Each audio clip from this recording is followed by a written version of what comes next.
Friends, ಇವತ್ತು ನಿಮ್ಮ ಕಾರ್ನಲ್ಲಿ ಡ್ಯಾಶ್ ಕ್ಯಾಮ್ನ ನೀವೇ ಇನ್ಸ್ಟಾಲ್ ಮಾಡೋ ಸಿಂಪಲ್ ವೇನ ತೋರಿಸ್ತೀನಿ. ಕೊನೆಯವರೆಗೂ ನೋಡಿ. ಡ್ಯಾಶ್ ಕ್ಯಾಮ್ ವಿಡಿಯೋ ಕ್ವಾಲಿಟಿ ಕೂಡ ತೋರಿಸ್ತೀನಿ.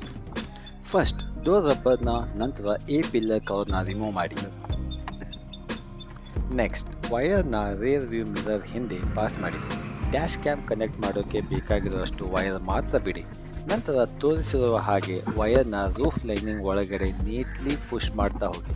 ಆಮೇಲೆ ಡ್ಯಾಶ್ಬೋರ್ಡ್ ಪ್ಯಾನಲ್ಸ್ ಹಿಂದೆ ಹೈಡ್ ಮಾಡಿ. ಚಾರ್ಜರ್ ಸಾಕೆಟ್ವರೆಗೂ ವೈರ್ನ ತಗೊಂಡು ಹೋಗಿ.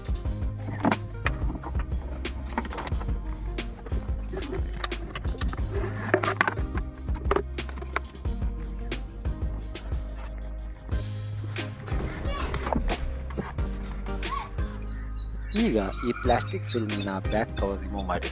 ವಿಂಡ್ಶೀಲ್ಡ್ನ ಚೆನ್ನಾಗಿ ಕ್ಲೀನ್ ಮಾಡಿ. ಡ್ಯಾಶ್ ಕ್ಯಾಮ್ ಸ್ಟಿಕ್ ಮಾಡಬೇಕು ಅಂತ ಡಿಸೈಡ್ ಮಾಡಿದ ಪ್ಲೇಸ್ಗೆ ಈ ಫಿಲ್ಮ್ನ ಸ್ಟಿಕ್ ಮಾಡಿ. ನೆಕ್ಸ್ಟ್ ಡ್ಯಾಶ್ ಕ್ಯಾಮ್ ಮೌಂಟ್ನ ಸ್ಟಿಕ್ಕರ್ ರಿಮೂವ್ ಮಾಡಿ. ಪ್ಲಾಸ್ಟಿಕ್ ಫಿಲ್ಮ್ ಮೇಲೆ ಸ್ಟಿಕ್ ಮಾಡಿ. ಈಗ ಕೇಬಲ್ನ ಕಾರ್ ಚಾರ್ಜರ್ಗೆ ಕನೆಕ್ಟ್ ಮಾಡಿ. ದ್ಯಾಟ್ಸ್ ಇಟ್, ನಿಮ್ಮ ಡ್ಯಾಶ್ ಕ್ಯಾಮ್ ರೆಡಿ ಆಗಿದೆ. ಫೈನಲಿ ಎ ಪಿಲ್ಲರ್ನ ಕವರ್ ಮತ್ತು ಡೋರ್ ರಬ್ಬರ್ನ ಪ್ರೆಸ್ ಮಾಡಿ ಫಿಟ್ ಮಾಡಿ. That's it, dash cam installation complete ಆಗಿದೆ. ಈಗ ಪ್ಲೇಸ್ಟೋರಿಂದ DDPA ಆ್ಯಪ್ ಇನ್ಸ್ಟಾಲ್ ಮಾಡಿ.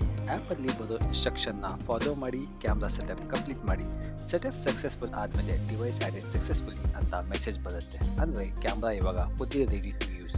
ಸೊ ಬನ್ನಿ ಕ್ವಿಕ್ಕಾಗಿ ಕ್ಯಾಮ್ರಾ ಕ್ವಾಲಿಟಿ ಹೇಗಿದೆ ಅಂತ ಚೆಕ್ ಮಾಡೋಣ. ನಾನು ಆಲ್ರೆಡಿ ಡೇ ಟೈಮ್ ಮತ್ತು ನೈಟ್ ಟೈಮ್ ಅಲ್ಲಿ ಕ್ಯಾಮ್ರಾನ ಟೆಸ್ಟ್ ಮಾಡಿದ್ದೇನೆ. ಇಲ್ಲಿ ನೋಡ್ಬೋದು ಓವರಾಲ್ ಕ್ವಾಲಿಟಿ ಡೀಸೆಂಟ್ ಆಗಿದೆ ಅಂತ ನನಗೆ ಅನಿಸುತ್ತೆ. ನಿಮಗೆ ಕ್ಯಾಮ್ರಾ ಕ್ವಾಲಿಟಿ ಹೇಗೆ ಅನ್ನಿಸ್ತು ಕಮೆಂಟ್ ಸೆಕ್ಷನಲ್ಲಿ ನಿಮ್ಮ ಒಪಿನಿಯನ್ನ ತಿಳಿಸಿ. ಮತ್ತು ಈ ವಿಡಿಯೋ ಇನ್ಫಾರ್ಮೇಟಿವ್ ಅನಿಸ್ತು ಅಂದರೆ ವಿಡಿಯೋನ ಲೈಕ್ ಮಾಡಿ ಮತ್ತು ದಯವಿಟ್ಟು ಚಾನಲ್ನ ಸಬ್ಸ್ಕ್ರೈಬ್ ಮಾಡಿ. ನಮ್ಮ ಚಾನಲ್ಗೆ ಸಪೋರ್ಟ್ ಮಾಡಿ. Thank you.